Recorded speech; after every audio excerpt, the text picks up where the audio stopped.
ನಮಸ್ಕಾರ ಸರ್. ನಮಸ್ಕಾರ. ಇವತ್ತು ಭೀಮಾ ಹಾಟ್ಗೋಡ್ನಳ್ಳಿಲಿ ಇದ್ದಾನೆ ಅಂತ ಹೇಳಿ ನನಗೊಂದು ನಮ್ಮ ಅಲ್ಲಿ ಒಬ್ಬ ಪ್ಲಾಂಟರ್ ಹುಡುಗ ಫೋನ್ ಮಾಡಿದ್ದ.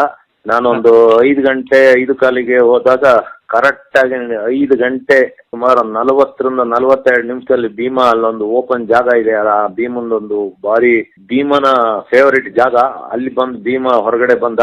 ಭೀಮನ್ನ ನಾನು ಕಣ್ತುಂಬಾ ಬಾರಿ ಹತ್ತಿರದಿಂದಲೇ ನೋಡಿದೆ, ದೂರನೂ ನಾನೇನು ಓಡೋಗ್ಲಿಲ್ಲ. ಅಂದ್ರೆ ಸಾಮಾನ್ಯ ಹತ್ತಿರದಲ್ಲಿ ನನಗೂ ಭೀಮ್ಗೂ ಮಧ್ಯದಲ್ಲಿ ಒಂದು 20 ಅಡಿದು ಒಂದು. ಆಮೇಲೆ ಭೀಮಾ ಲೆಫ್ಟಿಗೆ ತಿರುಗಿದ, ರೈಟಿಗೆ ತಿರುಗಿದ, ಆಮೇಲೆ ಎಲ್ಲ ನೋಡಿದೆ, ಎಲ್ಲ ವಿಡಿಯೋ ಮಾಡಿದೆ. ಜೊತೆಗೆ ಏನಾಯ್ತು, ಅಲ್ಲಿ ಎದುರುಗಡೆಯಿಂದ ಒಬ್ರು ಡಾಕ್ಟ್ರು ಬಂದಿದ್ರು, ಅವರು ಸ್ವಲ್ಪ ಬಿಳಿ ಶರ್ಟ್ ಹಾಕಿದ್ರು. ಭೀಮಾ ಅವ್ರು ನೋಡಿ ಅಲ್ಲೇ ಸ್ಟಾಪ್ ಆಗಿದ್ದ. ಭೀಮಾ ಈಗ ಚೆನ್ನಾಗಿದ್ದಾನೆ. ಮೊನ್ನೆ ಮತ್ತೊಂದು ಕಾಡಾನೆ ಹತ್ರ ಫೈಟ್ ಮಾಡಿ ಕಳೆದ ಭಾನುವಾರ 2 ಆನೆಗಳ ಜೊತೆ ಫೈಟ್ ಮಾಡಿದ್ದ. ಸ್ವಲ್ಪ ಸ್ವೆಲ್ಲಿಂಗ್ ಬಂದಿತ್ತು. ಈಗ ಭೀಮಾ ಇವತ್ತು ನಾನು ಭೀಮನ್ ನೋಡಿದಾಗ ಸನ್ಯಕ್ಕೆ 80% ವಾಸಿಯಾಗಿದೆ. ಆ ಸ್ವೆಲ್ಲಿಂಗ್ ಬಂದಿರೋದೆಲ್ಲ ಹೋಗಿದೆ. ಆಮೇಲೆ ಬಾರಿ ಲವಲವಿಕೆಯಲ್ಲಿದ್ದಾನೆ. ಮಾಮೂಲಿ ಭೀಮ್ ನಂಗೆ ಇದ್ದ, ಸ್ವಲ್ಪ ಇನ್ನೂ ಚುರುಕಾಗಿದ್ದಂಗೆ ಕಂಡ. ಆದ್ರೆ ಎದುರಿಗೆ ಒಂದ್ ಸ್ವಲ್ಪ ಜನ ನಿಂತಿದ್ರು, ಹಾಗಾಗಿ ಒಂದ್ ಕಡೆ ಕಾಡಲ್ಲಿ ಸೈಡಲ್ಲಿ ಭೀಮ ಕಾಣ್ದಂಗ್ ನಿಂತಿದ್ದೆ. ಆದ್ರೂ ಲಾಸ್ಟಿಗೆ ಭೀಮ ಎಲ್ಲರದು ವಾಸನೆ ಹಿಡಿದು ಎಲ್ಲ ಗಾಳಿ ಬೀಸ್ತಾ ಇತ್ತು. ಅದು ನಾರ್ತ್ ಈಸ್ಟ್ ಗಾಳಿ ಆ ಕಡೆಗೆ ಬೀಸ್ತಾ ಇತ್ತು ಭೀಮನ್ ಕಡೆಗೆ. ಭೀಮಾ ಚೆನ್ನಾಗಿದ್ದಾನೆ. ಈ ಭೀಮನ ಅಭಿಮಾನಿ ದೇವರುಗಳಿಗೆಲ್ಲ ಹೇಳೋದು, ಭೀಮಾ ಚಂದ ಆಗ್ತಿದ್ದಾನೆ. ಈಗ ಭೀಮಾ ಒಂದ್ ಸ್ವಲ್ಪ ಸ್ಪೀಡು ಇದ್ದಾನೆ. ಮೊದ್ಲಂಗೆ ಒಂದೇ ಕಡೆ ನಿಂತ್ಕೊಂಡು ಕಿವಿ ಬಡ್ಕೊಳೋದು ಎಲ್ಲ ಇಲ್ಲ ಈಗ. ಅಲ್ಲಿ ಆ ಭೀಮಾ ಇದ್ದಿದ್ದ ಜಾಗ ಒಂದು ಕೆಮ್ಮಣ್ಣು ಜಾಗ. ಕೆಮ್ಮಣ್ಣು ಅಂದ್ರೆ ನಮ್ಮಲ್ಲಿ ಮಣ್ಣಲ್ಲಿ ತುಂಬಾ ತರದ ಮಣ್ಣಿದೆ. ಅದರಲ್ಲಿ ಕೆಂಪು ಮಣ್ಣು ಏನಿದೆ ಅದರಲ್ಲಿ ಕೆಲವು ಖನಿಜಾಂಶಗಳು ಇರ್ತವೆ, ಜೊತೆಗೆ ರೇಡಿಯಂ ಇರುತ್ತೆ ಅಂತ ಓದಿದ್ದೆ. ನಮ್ಗೆ ನಮ್ಮ ಮಲೆನಾಡು ಭಾಗದಲ್ಲಿ ನಮ್ಮ ದನಗಳದ್ದು ಕಾಲು ಮುರಿದ್ರೆ ಇಲ್ಲ ಚಪ್ಪೆ ಜಾರೋದು ಅಂತ ಮುಂದ್ಗಡೆ ಜಾಯಿಂಟ್ ಜಾರಿದೆ, ಎಲ್ಲ ಈ ಕೆಮ್ಮಣ್ಣು ಹಾಕಿ ಕಟ್ತಾರೆ. ಅದರಲ್ಲೂ ಹುತ್ತದ ಮಣ್ಣುಗಳನ್ನ ತೆಗೆದು ಕಟ್ಟಿ ವಾಸಿ ಮಾಡ್ತಾರೆ. ಭೀಮನು ಇವತ್ತು ಆ ಕೆಂಪು ಮಣ್ಣೆ ಬಾಯಿಗಳಿಗೂ ಹಾಕ್ಯಂತಿದ್ದ, ಮುಕ್ಕೆಲ್ಲ ಹಾಕ್ಯಂತಿದ್ದ. ಹಿಂದೆ ಭೀಮನ ಹಿಂಭಾಗಕ್ಕೆ ಗಾಯ ಆದಾಗ, ಆ ಸೀಗೆ ಚುಚ್ಚಿದಾಗ ಭೀಮ ನಿರಂತರವಾಗಿ ಬಾಲ ಅಲ್ಲಾಡಿಸ್ತಿದ್ದ. 1 ಸೆಕೆಂಡಿಗೆ ಒಂದ್ಸತಿ ಬಾಲ ಅಲ್ಲಾಡಿಸ್ತಿದ್ದ. ಯಾಕೆಂದ್ರೆ ಅಲ್ಲಿ ಯಾವ್ದೋ ನೊಣಗಳು ಕೂಡ್ದಾಗೆ. ಇವತ್ತು ಭೀಮ ಏನು ಲೆಫ್ಟ್ ಸೈಡ್ ಕೋರೆ ಹೋಗಿದೆಯಲ್ಲ ಆ ಭಾಗಕ್ಕೆ ಇವತ್ತು ಮಣ್ಣು ಹಾಕ್ಯನೋದು, ಅಲ್ಲಿ ಸೊಂಡ್ಲು ತಿರ್ಗ್ಸೋದು ಮಾಡ್ತಾ ಇದ್ದ. ಅದ್ರ ಸ್ವಲ್ಪ ಕಿವು ಇರ್ತದೆ. ಇಷ್ಟು ಬೇಗ 15 ದಿವಸಕ್ಕೆ ಗಾಯಗಳು ವಾಸಿ ಆಗಲ್ಲ. ಆದ್ರೆ ನಾನೊಂದು ಭರವಸೆ ಕೊಡೋದ್ ಬಲ್ಲೆ, ಒಂದು 80% ವಾಸಿ ಆಗಿದೆ. ಆದ್ರೆ 40% ಬಾಡಿ ಎಲ್ಲ ಇಳಿದೋಗಿದೆ. ಭೀಮ ಅಂತೂ ಯಾರು ತಲೆ ಕೆಡ್ಸ್ಕೊಳಾಗೇನಿಲ್ಲ. ಭೀಮ ಚಂದ ಆಗಿದ್ದಾನೆ. ಆಮೇಲೆ ಡಾಕ್ಟರ್ ಹತ್ರ ನಾನು ಚರ್ಚೆ ಮಾಡಿದೆ. ಡಾಕ್ಟ್ರು ನಾನು ಅಲ್ಲೇ ಒಟ್ಟಿಗೆ ಇದ್ದು, ಡಾಕ್ಟ್ರು ನಮ್ಗೊಂದು ಭರವಸೆ ಕೊಟ್ರು. ನಾನು ಡಾಕ್ಟ್ರಿಗೆ ನನ್ನ ಕೇಳಿದ್ವಿ ಏನ್ ಹೇಳ್ತೀರಿ ಅಂತ. ಡಾಕ್ಟ್ರೆ ಸತ್ಯ ಹೇಳ್ಬೇಕು, ಯಾವತ್ತು ಸುಳ್ಳು ಹೇಳ್ಬಾರ್ದು. ಇವತ್ತಿನ ಪರಿಸ್ಥಿತಿ ನೋಡಿದ್ರೆ ಭೀಮ ಚೆನ್ನಾಗಿದ್ದಾನೆ. ಎಲ್ಲ ಭೀಮನ ಅಭಿಮಾನಿಗಳ ಪ್ರಾರ್ಥನೆ ಅಂತ ನಾನು ಹೇಳ್ತೀನಿ. ಅಷ್ಟೇ ಅಲ್ಲ, ಭೀಮನಿಗೆ ಇಲ್ಲ ಭೀಮ ಈಗ ಯಾರು ಸವಾಸಿಲ್ಲ. ಅದರದ್ದು ಮತ್ತೊಂದು ವಿಷಯ ಹೇಳ್ತೀನಿ. ಅದೊಂದು ಕಾಡಾನೆ. ಅದರಲ್ಲೂ ಆನೆಗಳಿಗೆ ಮನುಷ್ಯನಿಗೆ ಬಿಟ್ರೆ ಆನೆಗಳಿಗೆ ಸೇಡು ತೀರ್ಸ ಮನೋಭಾವನೆ ಇರೋದು. ಇವತ್ತು ಇಲ್ಲಿ ಏನಾರ ಆದ್ರೆ ಇನ್ನು 1 ವಾರ 15 ತಿಂಗಳು ಇಲ್ಲ 1 ವರ್ಷದ ಮೇಲೆ ಹೋಗಿ ಮತ್ತೆ ಸೇಡ್ ತೀರ್ಸ್ಕೊಂತದೆ. ಇಲ್ಲ ಇಲ್ಲಿ ಅವನಾರ ಒಬ್ಬ ಕಾಫಿ ಪ್ಲಾಂಟರ್ ಗುಂಡು ಹೊಡೆದಿದ್ರೆ ಅಲ್ಲಿ ಹೋಗಿ ಯಾರೋ ಒಬ್ಬ ಪಾಪದ ಅಮಾಯಕನ ಕೊಲ್ತವೆ, ಅಮಾಯಕನ ಕೊಂದಾಗ್ತವೆ ಆನೆಗಳು. ಇದು ವಾಸಿ ಮಾಡಿಕೆ ಬಂದು ಅಷ್ಟೊತ್ತಿಗೆ ಇದ್ರ ಮದ ಕಡಿಮೆ ಆಗ್ಬಹುದು, ಇನ್ನೇನ ಆಗ್ಬಹುದು. ಆದ್ರೆ ಮತ್ತೆ ಏನ ಹರಡ್ ಗುಂಪಿದೆ ಅಲ್ಲಿಗೆ ಭೀಮ ಹೋಗ್ತಾನೆ. ಇದೇ ಫಸ್ಟ್ ಇಷ್ಟು ವರ್ಷದಲ್ಲಿ ಭೀಮ ಆ ಗುಂಪನ್ನ ಬಿಟ್ಟು ಬಂದಿರೋದು. ಕಳೆದ ವರ್ಷ ಹಿಂದಿನ ವರ್ಷ ಎಲ್ಲ ಭೀಮ ಅವ್ರನ್ನೆಲ್ಲ ಕರ್ಕೊಂಡು ಚಿಕ್ಕಮಗಳೂರು ಜಿಲ್ಲೆಗೆ ಹೋಗಿ ಆವುತಿ ಆ ಭಾಗದಲ್ಲೆಲ್ಲ ಹೋಗಿ ಬಂದಿದ್ದ. ಈ ಸತಿ ಎಲ್ಲವೂ ಸರಿ ಇದ್ರೆ ಬಹುಶಃ ಭೀಮ ಅವ್ರನ್ನೆಲ್ಲ ಕರ್ಕೊಂಡು ಚಿಕ್ಕಮಗಳೂರು ಜಿಲ್ಲೆಗೆ ಹೋಗ್ತಿದ್ದ, ಆಲ್ದೂರ್ ಭಾಗಕ್ಕೆ ಅಲ್ಲಿಗೆಲ್ಲ ಹೋಗ್ತಾ ಇದ್ದ ಸರ್, ಟೂರ್ಗೆ ಹೋಗ್ತಾ ಇದ್ದ ಅಂತ ಹೇಳಿ. ಪಿಕ್ನಿಕ್ ಅಲ್ಲ ಇವ್ರೆ, ಅದೇನೋ ಮದುವೆ ಆಗಿ ಹೆಂಡತಿನ ನಾನು ಬ್ರಹ್ಮಚಾರಿ, ನನ್ಗೆ ಗೊತ್ತಿಲ್ಲ. ಮದುವೆ ಆಗಿ ಹೆಂಡತಿನ ಕರ್ಕೊ ಹೋಗ್ತಾರಲ್ಲ ಎಲ್ಲಿಗೋ, ಹನಿಮೂನು ಮಧುಚಂದ್ರ, ಅದು ಹನಿಮೂನಿಗೆ ಹೋಗ್ತಿದ್ದ. ಯಾಕೆಂದ್ರೆ ನಾನು ಕಳೆದ ಹಿಂದ ವರ್ಷ ಭೀಮ ಚಿಕ್ಕಮಗಳೂರ್ ಹತ್ರ ಒಂದು ಹೆಣ್ಣಾನೆಯ ಜೊತೆ ಸಲ್ಲಾಪ ನಡೆಸೋದ ನಾನು ನೋಡಿದ್ದೆ. ಈ ಸತಿನೂ ಅದು ನಡೀತಿತ್ತು. ಆದ್ರೆ ಇಲ್ಲಿ ಏನೇನೋ ಆಗೋಯ್ತು, ಭೀಮ ಹೋಗಿಲ್ಲ. ಆದ್ರೆ ಭೀಮ ಹುಟ್ಟಿದ ತುಂಬಾ ಮರಿಗಳು ಅಲ್ಲಿವೆ. ಆದ್ರೆ ಇದೇ ಭೀಮ ಹುಟ್ಟಿದ್ದು ಅಂತ ಈಗ ಹೇಳಕ್ ಆಗಲ್ಲ. ಯಾಕಂದ್ರೆ ಪ್ರತಿ ಸರಿನೂ 1-2 ಹೆಣ್ಣಾನೆ ಜೊತೆ ಅದು ಸಂಪರ್ಕ ಇಟ್ಕೊಂಡಿರ್ತದೆ. ಕಾಡು ಪ್ರಾಣಿಗಳು ಅವ್ರ ತಾಯಿ, ಅವ್ರ ತಂದೆ, ಇಲ್ಲ ಅವರ ಅಜ್ಜಿ ಅವ್ರನ್ನೆಲ್ಲ ಚಿಕ್ಕದ್ರಲ್ಲಿ ನೋಡಿರ್ತವೆ. ಅವುಗಳು ಏನೇನು ಔಷಧಿ ಮಾಡಬೇಕು ಅಂತ ಅವುಗಳಿಗೆ ಗೊತ್ತು. ಹಾಗಾಗಿ ಭೀಮ ಅದಕ್ಕೇನೇನ್ ಬೇಕೋ ಅದು ಅವನೇ ಮಾಡ್ಕೊಂತ ಇದ್ದಾನೆ. ಅದೇ ಭಾಗದಲ್ಲಿದ್ದು ಇನ್ಯಾವ್ದು ಬೇರೆ ಆನೆ ಗಂಡಾನೆ ಯಾವ್ದಾರ ಬಂದು ಫೈಟ್ ಮಾಡ್ದಲೆ ಕರೆಕ್ಟ್ ಆಗಿದ್ರೆ ಭೀಮ ಇನ್ನು 2 ಭಾನುವಾರ ಅಂದ್ರೆ ಈಗಾಗ್ಲೇ 2 ಭಾನುವಾರ ಆಗೋಯ್ತು. ಈಗ ಭೀಮ ಒಂದು 75% ಅಂತೂ ಈಗ ಚೆನ್ನಾಗಿದ್ದಾನೆ. ಇವತ್ತು ಆಯ್ತು. ನಿಮ್ಗೆ ಮೆಸೇಜ್ ಬರುತ್ತಲ್ಲ ಸರ್, 4-5 ದಿವಸ ಕಾಡು ಒಳಗಿದ್ದಲ್ಲ, ಎಲ್ಲಿದ್ದಂತೆ, ಯಾವ ಕಾಡಲ್ಲಿ ಇದ್ದಂತೆ? ಮತ್ತೆ ಭೀಮ ಅಲ್ಲೇ ಸುತ್ತಮುತ್ತ ಕಾಡು, ಅಬ್ಬನ ಸುತ್ತಮುತ್ತ ಕಾಡಲ್ಲೇ ಇದ್ದಿದ್ದು, ಎಲ್ಲೂ ಹೋಗ್ಲಿಲ್ಲ. ಅವತ್ತು ಹೋದ್ ಭಾನುವಾರ ಅಲ್ಲೊಂದು ಫೈಟ್ ಆದ್ಮೇಲೆ, ಅಬ್ಬನ ಮತ್ತೆ ಪರ್ವತಮ್ಮನ ಬೆಟ್ಟದ ಹತ್ರ ಫೈಟ್ ಆದ್ಮೇಲೆ ಭೀಮ ಸಾಸುಲ್ ಬೋರೆ ಅಂತಾರೆ, ಆಮೇಲೆ ಅಬ್ಬನ ನಡುತೋಪು ಅಂತಾರೆ, ಆಮೇಲೆ ರಾಜೇಂದ್ರಪುರದ ಹತ್ರ ಅಲ್ಲೊಂದು ಕುದುರೆ ಇದುಂಟು, ಅದು ಹಿಂದೆ ಬ್ರಿಟಿಷ್ ಕಾಲದ್ದು, ಅದು ಕಾಡು ಬೆಳೆದೋಗಿದೆ. ಆ ಭಾಗದಲ್ಲೇ ಇದ್ದ, ಯಾರಿಗೂ ಕಾಣಿಸ್ಕೊಂಡಿರ್ಲಿಲ್ಲ.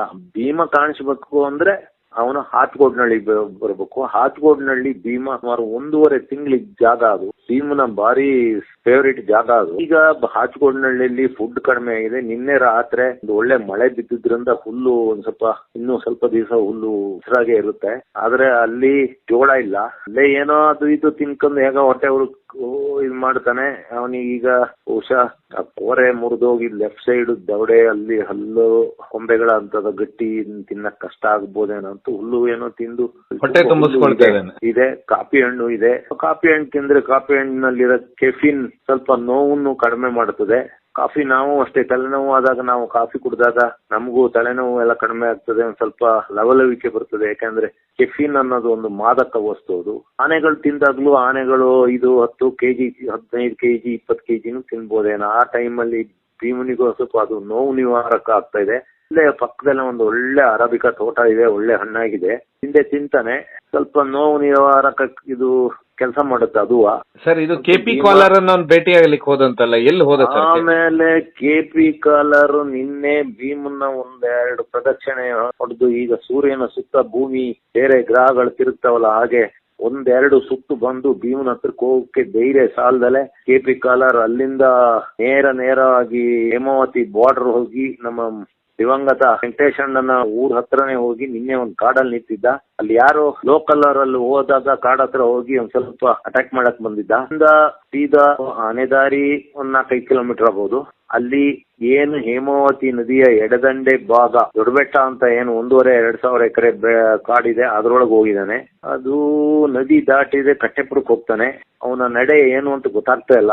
ಆದ್ರೆ ಅವ್ನ್ ಡೇಂಜರ್. ಕಾಫಿ ತೋಟದೊಳಗೆ ಈ ಸದ್ದಿಲ್ದಲ್ಲೇ ಬರ್ತಾನೆ. ಯಾಕೆಂದ್ರೆ 16-17 ವರ್ಷದ ಆನೆ, ಕೋರೆ ಬೇರೆ ಆನೆಗಳು ಕಾಡೊಳಗೆ ಇಲ್ಲ ಕಾಫಿ ತೋಟದೊಳಗೆ ಬರ್ಬೇಕಾದ್ರೆ ನಾನು ಕೋರೆ ಎಲ್ಲಿ ಮುರಿದೋಗ್ತದೆ ಅಂತ ಕೋರೆನ ಅವಾಯ್ಡ್ ಮಾಡ್ಕೊಂಡ್ ಬರ್ಬೇಕು ದೊಡ್ಡ ಆನೆ. ಯಾವ್ದ್ರೆ ಚಿಕ್ಕ ಆನೆಗಳು ಆಗಲ್ಲ, ಒಂದು ಮುಖ ಒಂದು ಬಂದ್ಬಿಟ್ರೆ ಸಾಕು, ಬಾಡಿ ಎಲ್ಲ ಭಾರಿ ಸ್ಪೀಡ್ ಅಲ್ಲಿ ಬರ್ತವೆ. ಈಗ ಅವನು ನದಿ ದಾಟಿ ಹೋದ್ರೆ ಒಳ್ಳೇದು, ಇಲ್ಲ ಅಂದ್ರೆ ಆ ಭಾಗದಲ್ಲಿ ಅರಬಿಕಾ ತೋಟ ಗದ್ದೆ ಎಲ್ಲ ಇದೆ. ಕೆಪಿ ಕಾಲರ್ ಡೇಂಜರ್. ಅದೇ ಡೇಂಜರ್ ಈಗ ಬೀಟಮ್ಮನ್ ಜೊತೆ ಒಬ್ಬ ಹೊಸಬ ಸೇರ್ಕೊಂಡ್ಬಿಟ್ಟಾನೆ. ಹೊಸಬ ಬೆಳಕಿಗೆ ಬರ್ತಾ ಇದ್ದಾನೆ.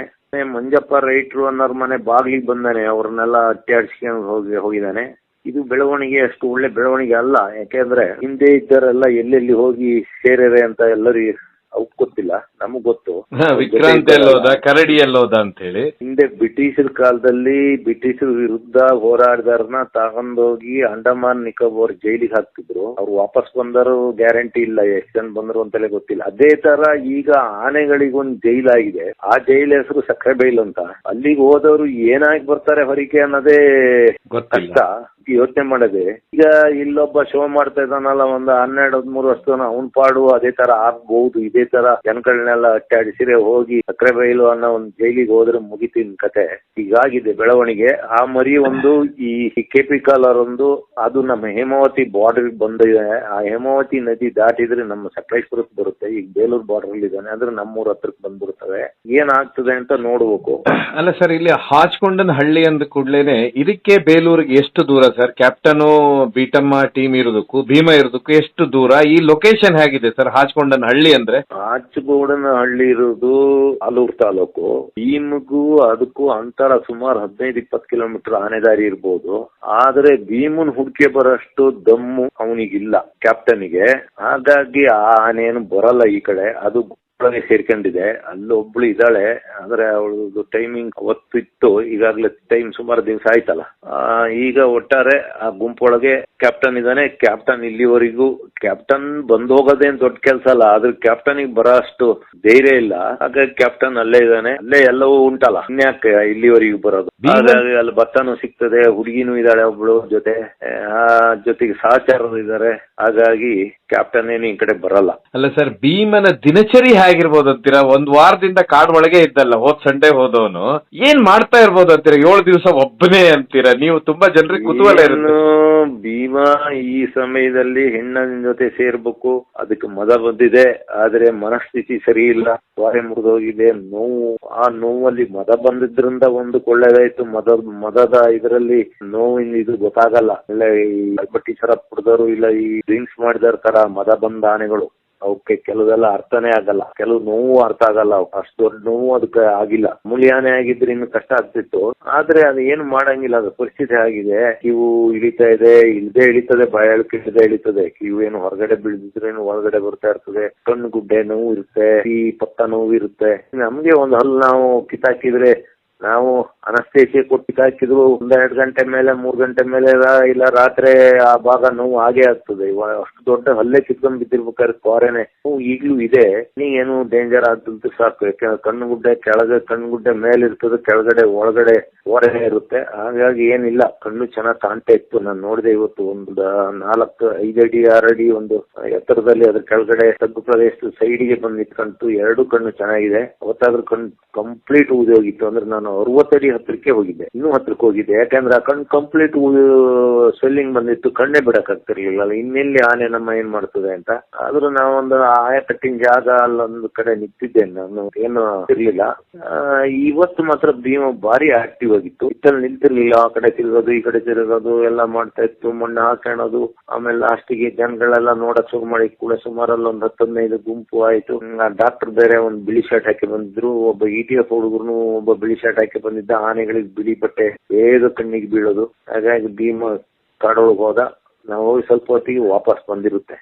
ಒಳಗೆ ಆಹಾರ ಇತ್ತ ಸರ್ ಆ ಫಾರೆಸ್ಟ್ ಒಳಗೆ ತಿನ್ನೋದಕ್ಕೆ? ಅದಕ್ಕೆ ಇದೆ, ಸಣ್ಣ ಪುಟ್ಟ ಇದೆ, ಹುಲ್ಲು ಅದು ಇದು. ಆಮೇಲೆ ರಾತ್ರಿ ಬಹುಶಃ ಆ ಕಡೆ ಹೊರಗಡೆ ಹೋಗುತ್ತೆ. ಇವತ್ತು ಬೆಳಿಗ್ಗೆ 8 ಗಂಟೆ 7:15 ಮೇನ್ ರೋಡ್ ಅಲ್ಲೇ ನಡ್ಕೊಂಡ್ ಬಂದಿದ್ದು ಭೀಮ. ಕಾಡೊಳಗೆ ಇಲ್ಲ ಕಾಫಿ ತೋಟದಲ್ಲಿ ನಡ್ಕೊ ಬರೋ ಸೀನೇ ಇಲ್ಲ. ಯಾಕಂದ್ರೆ ತಾರ್ ರೋಡ್ ಅಲ್ಲಿ ಅದ್ರ ಪಾಡಿಗೆ ಅದು ಬರುತ್ತೆ. ಇವತ್ತು ಬೆಳಿಗ್ಗೆ ಸುಮಾರು ಜನ ಅಲ್ಲೆಲ್ಲ ವಿಡಿಯೋ ಮಾಡಿದ್ದಾರೆ. ಬೆಳಿಗ್ಗೆ ನಡ್ಕೊ ಬಂದಿದ್ ನಾನು. ಅಲ್ಲಿ ಸುಮಾರು 30-40 ಜನ ವರ್ಕರ್ಸ್ ಇದ್ದಾರೆ. ಅವರೆಲ್ಲ ಬಾಂಗ್ಲಾದವರು, ಅವ್ರುಗಳು ಮಾಡಿದ್ದಾರೆ. ಇಲ್ಲಿ ಲೋಕಲ್ ಅವರು ಎಲ್ಲ ಮಾಡಿದ್ದಾರೆ. 7:15 ಸ್ಟ್ರೈಟ್ ನಡ್ಕೊ ಬಂದಾನೆ ಒಬ್ಬನ ಕಡೆಯಿಂದ. ಸುಮಾರು ಒಂದು ಅರ್ಧ ಕಿಲೋಮೀಟರ್ ತಾರ್ ರೋಡ್ ಅಲ್ಲೇ ಬಂದಾನೆ. ಈಗ ಭೀಮ್ಗೆ ಅಲ್ಲಿ ನೆಮ್ಮದಿ ಶಾಂತಿ ಬೇಕು. ಜಾಸ್ತಿ ಜನಗಳು ಹೋಗೋದು ಈಗೋದು ಎಲ್ಲ ನಿಲ್ಸ್ಬೇಕು. ಅಲ್ಲಿ ಯಾರನ್ನೂ ಇಂಟ್ರಾಕ್ಟ್ ಬಿಡಬಾರ್ದು. ಅದಕ್ಕೆ ಅಲ್ಲಿ ನಮ್ ನೀರಿದೆ, ಆ ನೀರ್ ಹತ್ರಕ್ಕೆ ಹೋಗ್ಬೇಕು. ಯಾರಿಗೂ ತೊಂದ್ರೆ, ಯಾರು ಅಲ್ಲಿ ಬರಬಾರ್ದು. ಇವತ್ತೇನ ಡಾಕ್ಟರ್ ನೋಡಕ್ ಬಂದಿದ್ರು, ಹೋದ್ರು. ಇನ್ಯಾರು ಹೋಗಲ್ಲ ಅಲ್ಲಿ. ಅವ್ರು ಬಂದಿದ್ರು, ಅವರು ನೋಡ್ತಾ ಇದ್ರು. ಅವ್ರು ನನ್ನ ಕೇಳಿದ್ರು, ನಾನು ಅವ್ರನ್ನ ಕೇಳಿದೆ. ಇಲ್ಲ ತೊಂದ್ರೆ ಇಲ್ಲ ಅಂದ್ರೆ ನೀವೇನ್ ಹೇಳ್ತೀರಿ ಅಂದ್ರು. ನಾನಂದೆ, ಕಳೆದ ಇದ್ರಿಂದಲೂ ನಾನು ನೋಡ್ತಲೇ ಇದೀನಲ್ಲ, ಇವತ್ತಿನ ಬೆಳವಣಿಗೆ ನಂಗೆ ಖುಷಿ ಕೊಡ್ತು, ಸಂತೋಷ ಆಯ್ತು. ಇವತ್ತು ನಾವು ಸ್ವಲ್ಪ ಆರಾಮಾಗಿ ನಿದ್ದೆ ಮಾಡ್ತೀವಿ ರಾತ್ರಿ ಅಂತ ಹೇಳಿದೆ. ಇಲ್ಲ ಅವರು ಅಂದ್ರು, ನನ್ಗೇನ್ ಆಗಿಲ್ಲ ನೋಡಿ, ಹೋದ್ ಭಾನುವಾರ ಫೈಟ್ ಮಾಡಿದಾಗ ಸ್ವೆಲ್ಲಿಂಗ್ ಬಂದಿತ್ತು ಅಂತ ತೋರಿಸಿರಲ್ಲ ಫೋಟೋ. ಈಗ ನೋಡಿ ಅಲ್ಲೇ ಎದುರಿಗೆ ಆನೆ ನಿಂತಿತ್ತು, ಅಲ್ಲೇ ನಾವೇ ಮಾತಾಡ್ತಾ ಇದ್ದಿದ್ದು ಅಲ್ಲಿ ಎದುರಿಗೆ. ಈಗ ಏನು ಇಲ್ಲ ಅಂದ್ರು. ಹೌದು ಏನು ಇಲ್ಲ, ಕಡೆ ಪೊಲೀಸ್ ಬರ್ತಾ ಇರ್ತದೆ, ಅದು ನಿಧಾನಕ್ಕೆ ಕಡಿಮೆ ಆಗ್ತದೆ ಅಂದ್ರು. ನಾವೆಲ್ಲ ಇಬ್ರು ಮಾತಾಡಿದ್ದು. ಅದಕ್ಕೆ ಅಷ್ಟೊತ್ತಿಗೆ ಈಗ ಬೇಗ ಕತ್ಲೆ ಆಗೋದಲ್ಲ. ಇದಕ್ಕೆ ಊರು ಕಾಡಾನೆ ಅಂತಾರೆ ಜನ. ಭೀಮನಿಗೆ ನಾವೇ ತಿಳ್ತಿದ್ದು ಊರ್ಕಾಡಾನೆ ಅಂತ. ಏನು ಆನೆಗಳಿದಾವೆ, ನಾವೀಗ 2 ಭಾಗ ಮಾಡಿದ್ವಿ. ಪಶ್ಚಿಮ ಘಟ್ಟದ ಕಾಡಾನೆಗಳು, ಊರೊಳಗಿರುವ ಊರು ಕಾಡಾನೆ ಅಂತ. ಭೀಮ ಊರ್ ಕಾಡಾನೆನೆ. ಒಂದ್ ಆನೆ ಹೋದ್ವಾರ ಒಟ್ಟಿಗೆ ಫೈಟ್ ಮಾಡ್ತಲ್ಲ, ಆನೆ ಎಲ್ಲಿದೆ ಸರ್ ಅದು ಈಗ? ಅದು 80% ಅಲ್ಲ, 90%. ಇವತ್ತಿಗೆ ನಾನು ಹೇಳ್ತೀನಿ 90% ಅದು ಇಲ್ಲ, ಅದಕ್ಕಿಂತಲೂ ಜಾಸ್ತಿ ಇರಬಹುದು. ಆನೆ ಅರ್ಜುನನ್ನ ಸಾಯಿಸಿದ ಆನೆನೇ ಅದು. ಅದೇ ಆನೆ ಯಾಕೆಂದ್ರೆ ಅದು ಇಲ್ಲಿ ಇದ್ರ ಹತ್ರ ನಮ್ಮ ಭೀಮನ ಹತ್ರ ಫೈಟ್ ಮಾಡಿ ಹಗ್ಲೆ ಹೇಮಾವತಿ ನದಿ ದಾಟಿ ಹೇಮಾವತಿ ನದಿಯ ಬಲದಂಡೆಯಲ್ಲಿರ ಏನು ಕಾಡಿದೆ ಕಟ್ಟೆಪುರದ ಹತ್ರ ಆ ಕಡೆ ಭಾಗದಲ್ಲಿ ಹಿಂದೆ ಒಂದ್ಸತಿ ನಾನು 2014ರಲ್ಲಿ ಶ್ರೀಕಂಠ ದತ್ತ ಒಡೆಯರಿದೆಲ್ಲ ಅದನ್ನ ಹಿಡಿಯಕ್ ಹೋದಾಗ ನಾವು ಅದು 2.5 ಗಂಟೆಯಲ್ಲಿ ಮಧ್ಯಾಹ್ನ ಅಲ್ಲಿ ಬಂದು ನೀರ್ ಕುಡಿದು ಹೋಗಿತ್ತು ಆ ಶ್ರೀಕಂಠ ದತ್ತ ಒಡೆಯರು. ಅದೇ ಕೆರೆಯಲ್ಲಿ ಇದು ಸ್ನಾನ ಮಾಡೋದಿಗೆ ಅಲ್ಲೊಂದು ಹೇಮಾವತಿ ನದಿಯಿಂದ ಒಂದು ವಲಸೆ ಬಂದು ಒಂದು ಮೊಸಳೆ ಸೇರ್ಕೊಂಡಿದೆ. ಆ ಮೊಸಳೆನ ಇದ್ ನೋಡಿ ಮೊಸಳೆಗೆ ಒಂದ್ ಸ್ವಲ್ಪ ಟಾಂಗ್ ಕೊಡ್ತು. ಸೊಂಡ್ಲು ಬಡಿಯೋದು, ಅದು ಮಾಡೋದು, ಇದು ಮಾಡೋದು, ತುಂಬಾ ತಪ್ಪ ಅಲ್ಲೆಲ್ಲ ಹಾರಾಟ ಎಲ್ಲ ನಡೆಸಿ ಶೋ ಮಾಡ್ತು. ಆಮೇಲೆ ನಾನು ಇಲ್ಲಿಗೆ ಹೋಗೋದು ಹೊರಟು ಅಲ್ಲಿ ಹೋಗಿ ಕೂತ್ರೆ ಸಾಕು, ಅಲ್ಲಿ ಒಂದು ಫಾರೆಸ್ಟ್ ಗೆಸ್ಟ್ ಹೌಸ್ಗಳು ಏನೋ ಇದೆ, ಅಲ್ಲೇ ಆ ಕೆರೆ ಇರೋದು. ಅಲ್ಲಿಂದ ಆ ಕಡೆ ಕಟ್ಟೆಪುರ ಕಾಡಿಂದ ಒಂದು 3-4 ಕಿಲೋಮೀಟರ್ ಆ ಕಡೆ ಹೇಮಾವತಿ ನದಿ, ಈ ಕಡೆ ಸೈಡ್ ಬಳಸಿ ಬರ್ತದೆ. ಹಾಗಾಗಿ ಮೊಸಳೆ ಇಲ್ಲಿಗೆ ಬಂದು ಸೇರ್ಕೊಂಡಿದೆ. ಆಮೇಲೆ ನಾನು ಅಷ್ಟೊತ್ತಿಗೆ ನನಗೆ ಅಲ್ಲಿ ಕೆಲವರು ಎಲ್ಲ ನನ್ನ ಆತ್ಮೀಯರಿದೆ ಕಟ್ಟೆಪುರ ಕಾಡು, ಅವ್ರು ಹೇಳಿದ್ರು ಇಲ್ಲ ಆನೆ ಕೊಡ್ಲಿಪೇಟೆಗಾಗಿ ಕೊಡಗಿಗೆ ಬಾಣಾವರ ಅಂತ ಒಂದು ಫಾರೆಸ್ಟ್ ಹೈಯೆಸ್ಟ್ ಆನೆ ಇದೆ, ಸೋಮಾರ್ಪೇಟೆ ಬಾಣಾವರ ಕಾಡು. ಅಲ್ಲಿಂದ ಮುಂದುವರೆದು ಸೋಮವಾರಪೇಟೆ ಮತ್ತೆ ಮತ್ತೊಂದು ರೋಡ್ ಇದೆ, ಸೋಮವಾರಪೇಟೆ ಮತ್ತೆ ಕುಶಾಲನಗರ, ಆ ಕಾಡಿಗಾಗಿ ಅಲ್ಲಿಂದ ಹಾರಂಗಿ ಕಾಡಿಗೆ ಟಚ್ ಉಂಟು. ಹಾರಂಗಿ ಕಾಡಿಂದ ಅಲ್ಲಿಂದ ಮುಂದೆ ಚಕ್ಲಿ ಡ್ಯಾಮ್ ಅಂತ ಒಂದು ನದಿ ಇದೆ, ಚಕ್ಲಿ ರಿವರ್, ಅದಕ್ಕೆ ಕಲೆಕ್ಷನ್ ಉಂಟು. ಆ ಕಾಡು ಮಡಿಕೇರಿ ಹತ್ರದವರೆಗೂ ಆ ಕಾಡಿದೆ. ನಾನು ಅಲ್ಲಿ ಹೋಗಿದ್ದೆ ಕಳ್ಸತಿ ಹೋದಾಗ, ಆ ಕಾಡೊಳಗೆಲ್ಲ ಹೋಗಿ ಹಂಗೆ ದೂರದಲ್ಲಿ ಹೋಗಿ ನೋಡಿ ಬಂದೆ. ಅಷ್ಟು ದೊಡ್ಡ ಕಾಡು ಅದು.